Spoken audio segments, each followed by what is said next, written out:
예수님이 하나님의 아들로서 인간이 되셔가지고 이 세상에 오신 최고의 목적이 무엇이냐 질문했을 때 사람들은 다 틀린 대답을 하더라고요. 사람들은 뭐라고 말하겠어요? 우리를 구원하러 오셨다. 틀렸습니다. 구원하러 예수님이 이 세상에 하나님 아들로서 온 것이 아니고 60여 권 성경을 함축해서 내용을 유추해 보면은 천국이 있다 그러는 것을 가르치려고 오셨습니다. 그리고 지옥이 있다, 즉 내세가 있다. 사람이 죽음으로 그것을 끝나는 것이 아니라 천국과 지옥이 반드시 있다는 것을 가르쳐 주러 오셨는데, 그렇다면 그 천국에는 어떻게 들어가느냐 했을 때에 나는 길이요, 요한복음 14장 6절에서 나는 길이라 그러면서 그 천국에 들어가는 길은 오직 예수님밖에 없다. 그러므로 예수님을 믿어야 바로 영원한 천국에 들어갈 수 있다. 이걸 가르치러 오셨습니다.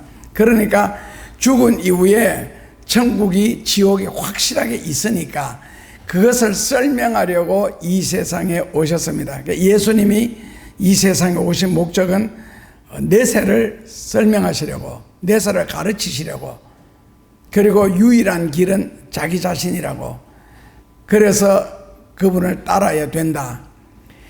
그리고 둘째로는 하나님이 인간에게 주신 선물 중에서 인류의 창조부터 시작을 해서 영원한 세계로 이어지는, 우리 말하면 이제 로드맵을 우리에게 주신 것이 바로 성경인데, 성경을 우리에게 주신 목적이 무엇일까, 이유가 무엇일까 했을 때에 대답도 다 틀립니다. 하나님이 성경을 우리에게 주신 목적, 성경을 우리에게 주신 이유는 요한복음 20장 31절에 보면은 예수님을 그리스도로 믿게 하려고 성경을 주셨다 이렇게 했습니다. 그러니까 예수를 그리스도로 믿는다. 한번 읽어보실까요? 요한복음 20장 31절입니다. 이게 성경을 우리에게 주신 목적입니다. 요한복음 20장 31절을 같이 봉독하겠습니다. 오직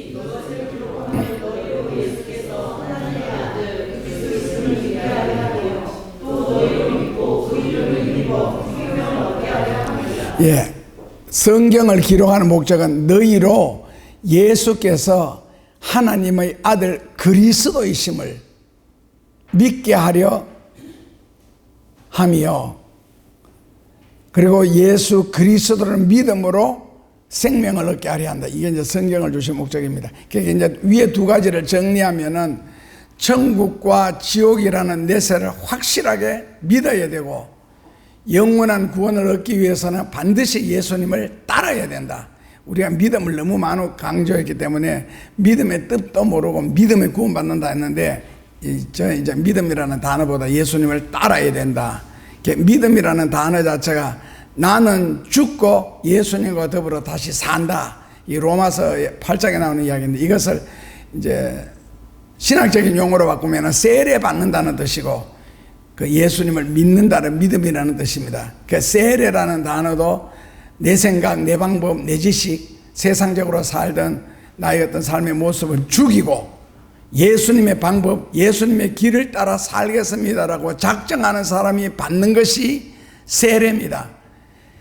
그러니까 그 세례의 무게 자체가 요즘 시대는 너무 없어졌으니까, 그래서 이제 역사적으로는 제세례파, 아나바프티스트, 그래가지고 세례를 다시 받아야 된다. 자기가 진짜 죄를 깨닫고 진리를 깨달았을 때 진정한 신앙 고백이 나오기 때문에, 그래서 제세례파가 또 나왔습니다. 그래 어쨌든 세례라는 의미는 나를 없애고 나를 죽이고 내가 그리스도와 함께 다시 살아나는 것, 로마서 8장에서 그게 바로 세례의 의미고 믿음의 뜻이기도 합니다. 그래서 오늘은 제가 혹시 폼페이 도시의 멸망이라는, 여러분들이 영화를 보시면은 교훈을 받을 수가 있는데, 오늘 그 폼페이아 도시의 멸망을 바라보면서 거기서 인생의 교훈을 받으면서 신앙적인 모습을 한번 정리할까 합니다.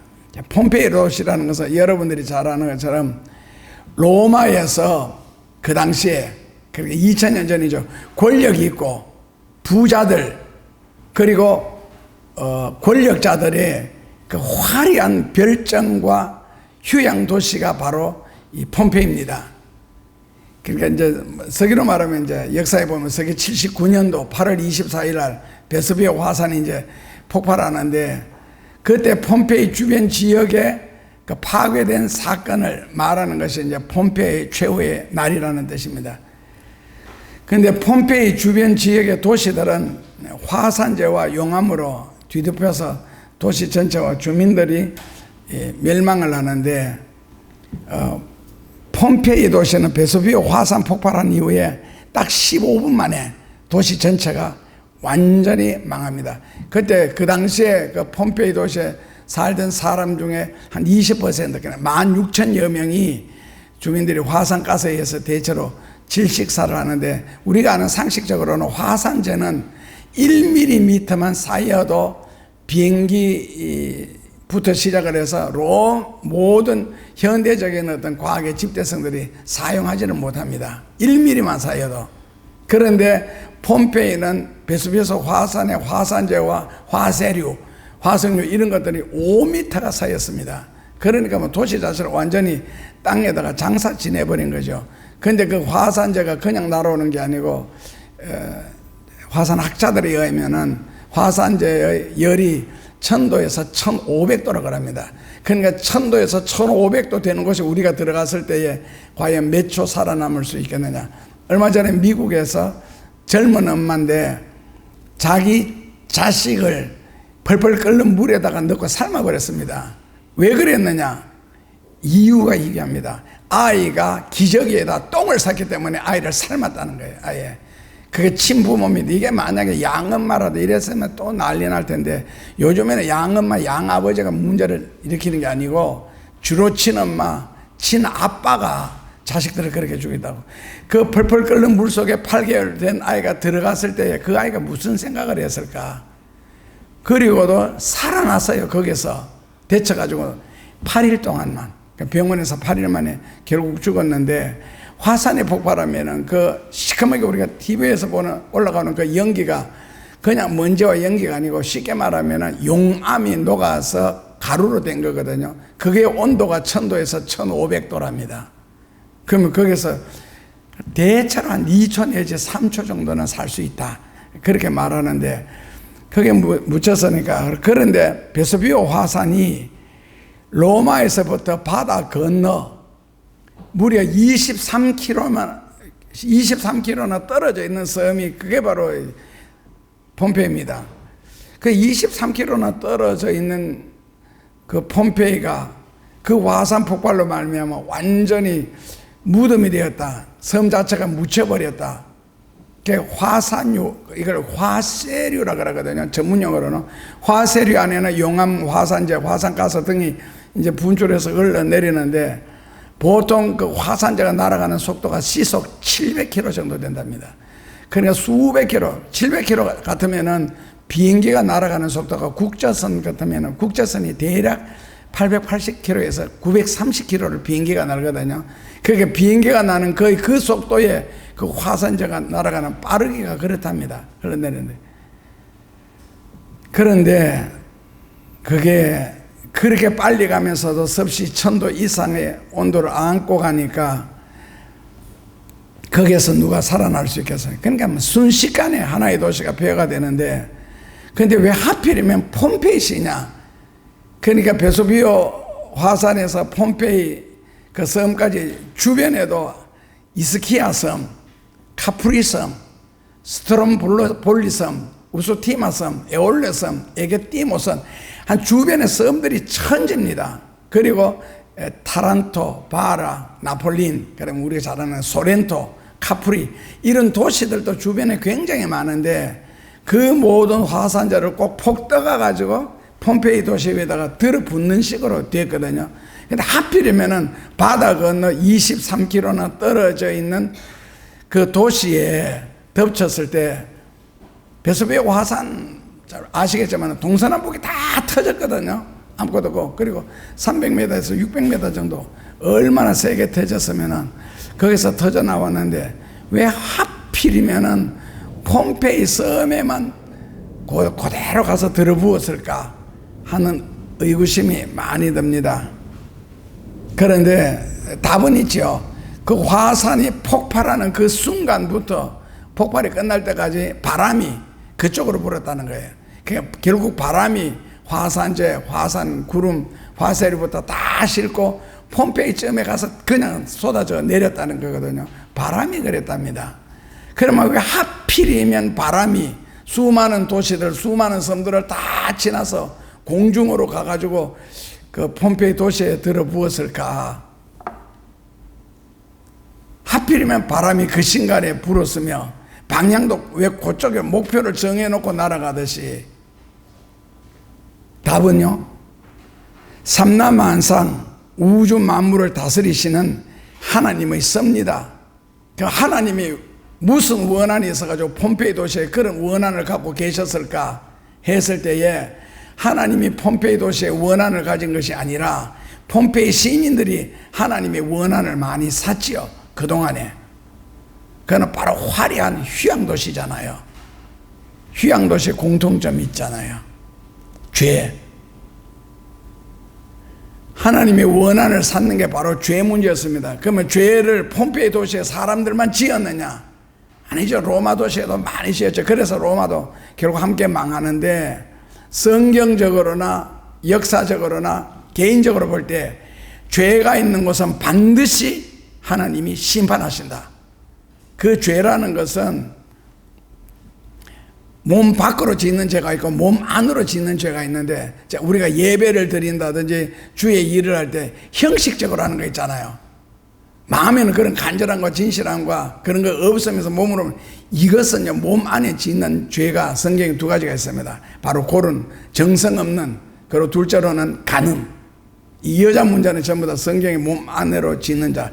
그래서 사무엘하 3장 39절에 보면은 악인들이 행한 만큼 하나님은 반드시 갚으신다.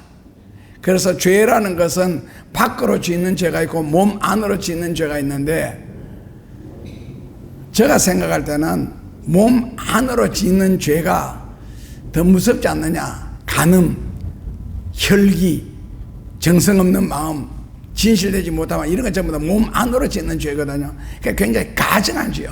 쉽게 말하면은 속으로는 전혀 아닌데 겉으로는 아닌 척하는 거. 속으로는 화를 가득 품고 있는데 겉으로는 웃는 척하고, 마치 섬기는 거는 봉사 가지고 자기를 감추는 거. 가증스럽죠. 한마디로 말해서. 그래서 하나님의 심판을 면하기 위해서는 특히 말세에는 죄 짓기 좋은 세상에 삽니다. 왜? 온갖 약들을 통하여서 얼마든지 남자들을 강하게 만들 수가 있고, 그리고 돈이라는 것이 딱 죄 짓기 좋은 하나의 재료가 되지요. 근거가 되고. 그래서 하나님의 심판을 면하기 위해서는 죄 짓기 좋은 세상에서 선한 일을 얼마든지 할 수도 있습니다. 선한 일을 하면은 선한 일에 대한 하나님의 표창이라든지 상급이라든지 축복이 쌓이겠지만은 가증스러운 충성이 있잖아요. 속으로는 그런 진실된 마음, 전혀 속으로는 다른 걸로 꽉 차 있는데 겉으로는 복을 받기 위해서 흉내내는 충성. 이런 것들은요 아주 가증스럽습니다. 그러니까 하나님이 보실 때에 뭐 죄는 다 짓는데, 근데 다 짓는데 나라마다 도시마다 죄는 다 짓는데, 한국에 왔다가 나가는 선교사들이 옛날에는 김포공항, 거기서 제일 많이 느끼는 게 서울 하늘 한번 바라보셔서요, 죄라는 구름이 꽉 차가 누르고 있답니다. 서울이라는 하늘이. 그런 것도 뭐 표현한 선교사도 만났습니다. 그러면서 이번에 한국에 와서 다 좋은 것 하나, 제일 귀한 것 얻어서 갑니다. 그러면서 뭐 전화 오는 선교사들도 있고. 그런데 죄를 짓는다고 그 순간에 망하지는 않습니다. 죄라는 거는 반드시 발전을 하게 되어 있고 발달을 하게 되어 있고, 그리고 죄라는 것은 영어로는 beauty of sin이라 그래서 참 아름답게 느껴지고 달콤하게 느껴지기 때문에 자꾸 빨려 들어가는 거거든요. 자꾸 스며들게 되고, 그러다가 하나님이 보실 때 이제 도가 넘는다, 심하다, 지나치다 싶을 때에 그만하는 소리가 들려오는 순간에 땅이 꺼지듯이 폭삭 한목에 망합니다. 죄가 아무리 달콤하고 아무도 보지 않는 것 같은데도 잠언에 보면은 철피를 가지고 철판에다가 우리 죄를 누군가가 기록하고 있답니다. 그래서 이제 그만하는 순간, 그러니까 죄를 조금 짓는다고 바로 망하고 그런 것은 아니지만은 죄가 어느 정도 쌓여서 하나님의 심판의 근거 정도가 될 때는 하나님이 스탑합니다. 우리는 다 죄 때문에 재판 용어로 말하면 우리는 지금 집행유예 가운데 살고 있거든요. 죄가 없어서 지금 사는 것이 아니라 너는 죄가 있는데 얼마 동안 집행유예, 보통 집행유예 2년, 주로 2년 반, 심한 죄 같으면 2년 반 정도 집행유예가 10년, 20년 그런 집행유예는 없고요. 그 동안에 내가 기회를 줄 테니까 그 사이에 네가 선을 행하고 바르게 살아라. 살기 위해서는. 그래서 우리는 모두가 지금 집행유예 가운데 살고 있습니다. 언제 끝내도 마땅한 것처럼. 그래서 하나님이 철피를 가지고 철판에다가 우리 죄를 기록하다가 이제 그만 하는 음성이 안 들려오도록 우리가 살아야 안 되나. 근데 그 폼페이가 그 화세류에 그 묻히는 그날, 그 마지막 사람들이 살기 위해서 발버둥 치는데, 그러니까 이제 하늘이 막 어두워지면서 쾅 하면서 화산이 폭발을 하니까 그때서야 사람들이 놀라가지고 말을 타고 막 도망가는 사람. 근데 그 폼페이 도시의 사람들 중에서 다 죽지 않았습니다. 일부는 이미 다 도망을 갔고, 있는 사람들, 아는 사람들은요. 하는데 그때 막 말을 타고 도망을 가면서 이제 멀어지려고, 그리고 발버둥을 치고 막 울부짖는 사람들, 그리고 배를 타기 위해서 자기 집에 있는 모든 돈을 큰 주머니에 넣어가지고 황금을 선장에게 주고 나 배 태워달라고. 그래서 배 타는 사람들, 자기 딸을 살리려고 막 딸의 이름을 부르면서 폼페이 거리를 미친 듯이 방황하는 아빠들, 예인을 잃기 싫어서 두 손을 꼭 잡고 달리다가 갑자기 한쪽에서 건물이 팍 무너지면서 애인이 그 자리에서 깔려 죽어버리는 그 안타까운 그런 순간들. 그리고 우리 바닷가에서 가서 만나자, 해변가에서 배를 타면 사니까 만나자 하면서 같이 뛰다가 결국 같이 뛰니까 많이 힘들었는지 손을 놓으면서 개인적으로 뛰어가자 해서 헤어지는데, 그 헤어짐이 마지막 순간이 되는 장면들. 그리고 애완견 없이는 나는 못 산다. 그래서 그 애완견을 안고 막 뛰다가 화세류, 그러니까 검은 구름 속에서 나오는 그 돌에 맞아가지고 그 자리에서 즉사하는 사람들. 어떤 사람은 기도하는 모습 그대로 타 죽는 사람. 그때 기도했는데 왜 타 죽었을까? 그랬을 때 깨달음은 지금까지 살아온 어떤 인생의 과정이 있는데 그 한순간에 기도한다고 해서 그 기도가 과연 나를 살릴 수 있을 것인가? 천만에요. 이미 죄업이 너무 많이 쌓여가지고 지금 드리는 그 기도는 아무 필요 없습니다. 다만 내가 지금 너무 다급하니까 기도라도 하는 흉내를 내는 거죠. 그 기도가 무슨 영역이 있겠어요? 그 하나님의 심판에서 나를 면하게 해줄 수 있겠어요? 그 아비규환을 이루는 그때에 누군가가 나를 지켜주고 어디 피난처는 없는가? 만약에 신이 계신다면 나를 보호해 줄 수는 없는가 하는 그런 안타까움과 예절함. 그래서 두 손을 모은 채로 죽는 사람들도 상당수. 이런 난리통에서도 사는 사람 사는 거죠. 일본에 우리 나가사키와 히로시마에 원자폭탄이 떨어진 사람, 그 원자폭탄, 그 나가사키 히로시마 인구가 한 30만 명 되는데 그 당시에 원자탄 떨어진 그 이후에 그 도시 모습을 보면은 쉽게 말해서 도시를 갈아 엎어 놓은 것 같은 거 있잖아요. 그 빌딩 같으면 위로 서서 있는데 이걸 뽑아가지고 그냥 엎어 놓은 거. 꼭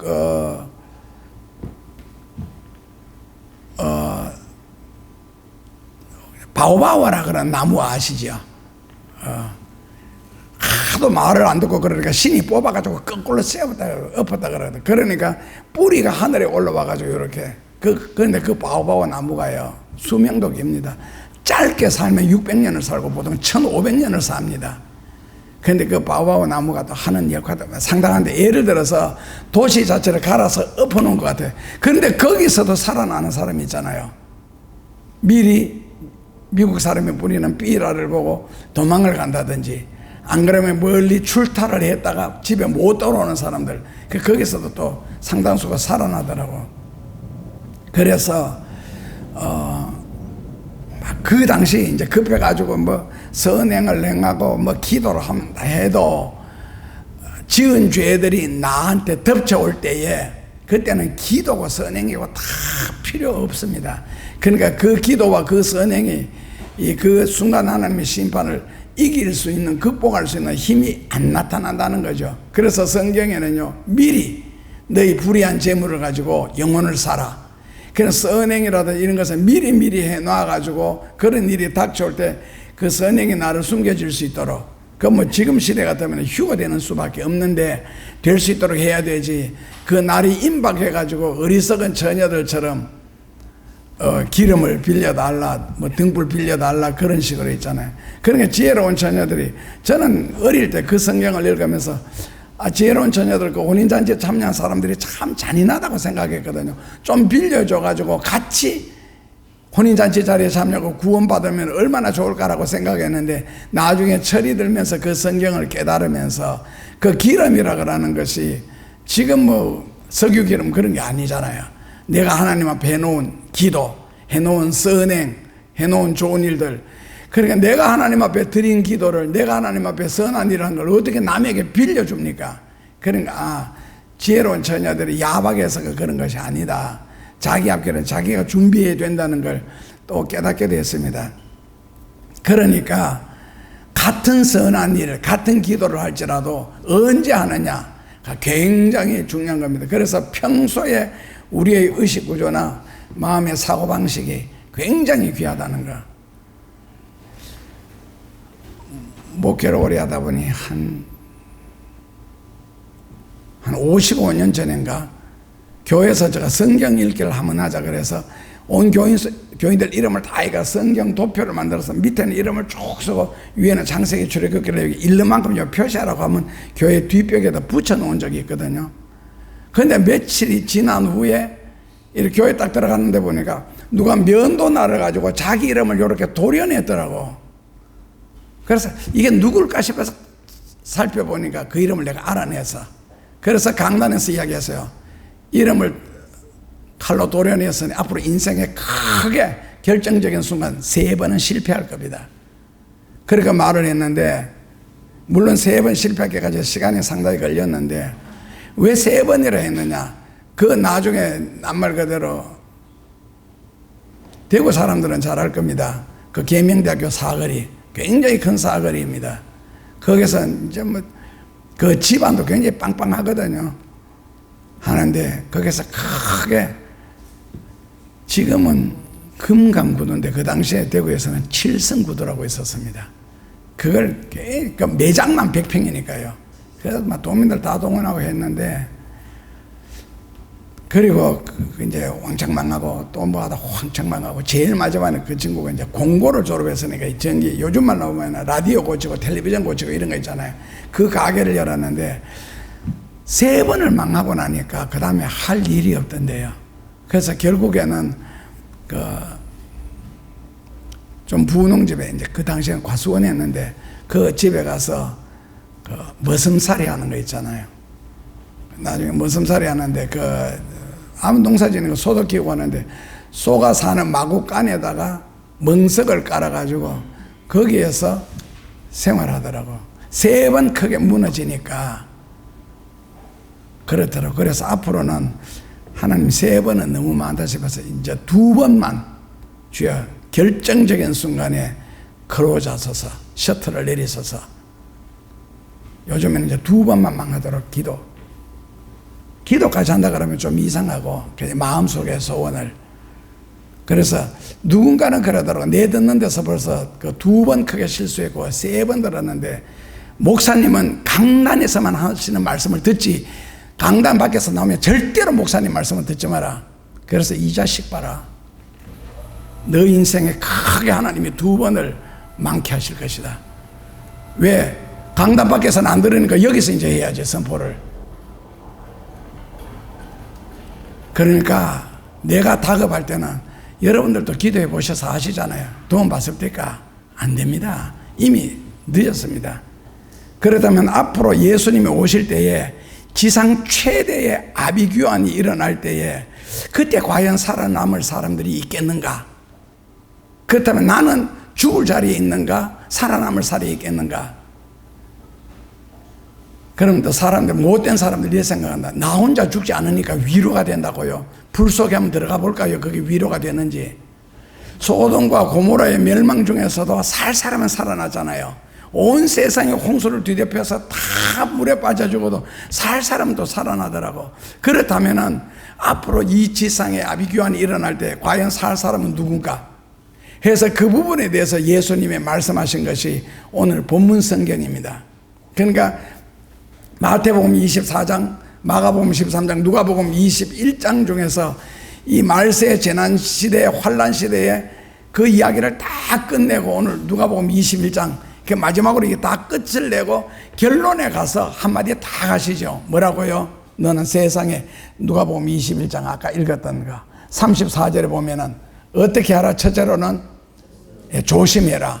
조심하는데 스스로가 먼저 조심해라. 그렇지 아니하면은 방탕함과 성경을 벗어난 생활, 술 취함과 세상이 좋아서 취하는, 이거 마시는 술이 아닙니다. 그리고 생활의 염려, 생활의 염려 뭐 있겠어? 돈이죠 뭐.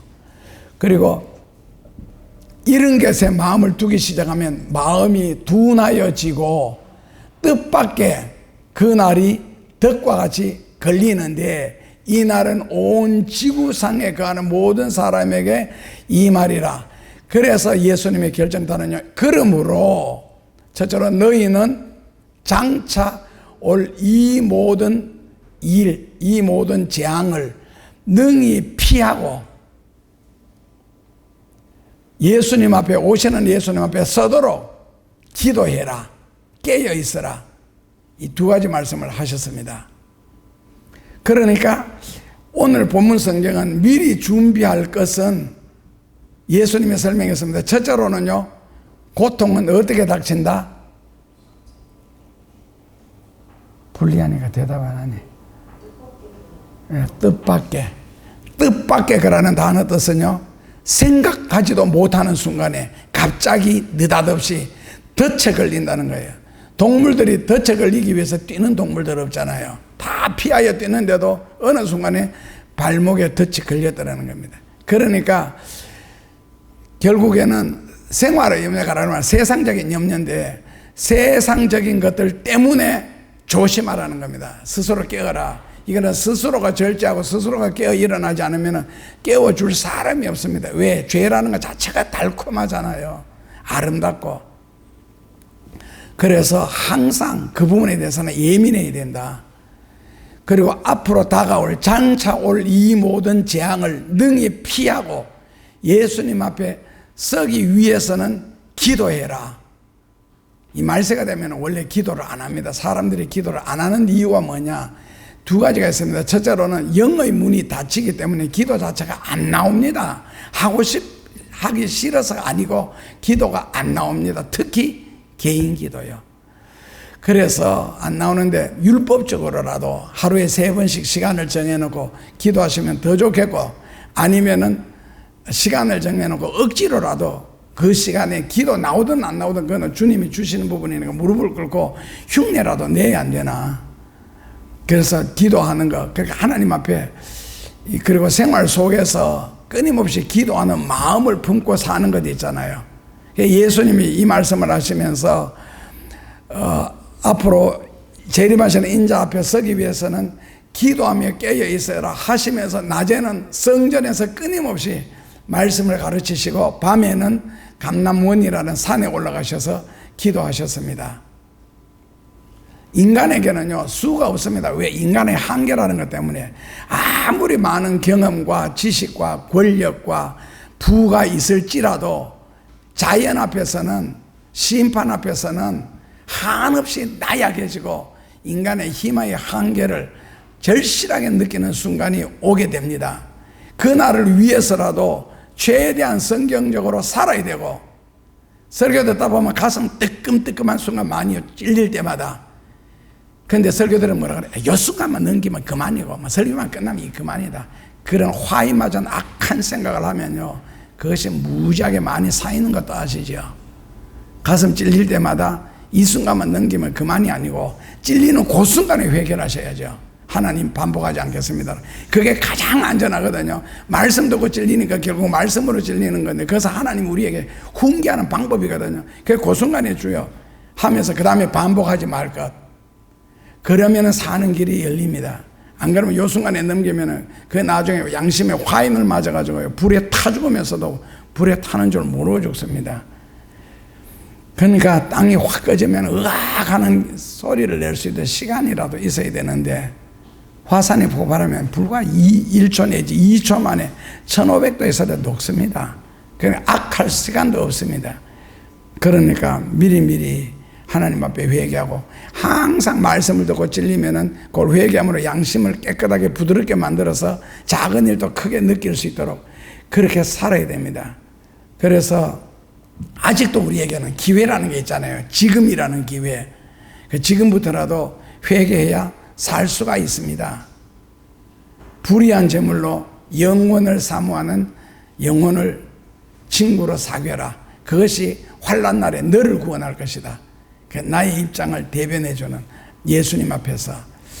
그래서 오늘 예수님의 재난의 시대, 환난의 시대를 접어들면서 우리에게 결론적으로 신중하게 남기신 이 진리의 말씀을 듣고 같은 죄를 반복하지 말고 주님께 더 가까이 갈 수 있는 시간이 되셔야 되나. 이러므로 너희는 장차 올 이 모든 재앙을 능히 피하고 인자 앞에 서도록 항상 기도하며 깨어있어라. 예수님이 재난의 이야기를 하시면서 마지막에 남겨놓으신 말씀입니다. 꼭 가슴에 담으시기를 바랍니다. 예수님 감사합니다. 이 진리 앞에서 다시 한번 우리 자신을 돌아봅니다. 생활의 염려로 세상적인 것 때문에 너 양심이 무디어지지 않게 하고 하나님과 멀어지지 않게 하라. 그러기 위해서는 스스로 조심하고 기도하고 주님 앞에 서기 위해서 이 모든 환난을 피하라 말씀하신 예수님, 준비하게 하옵소서. 예수님 이름으로 기도하옵나이다.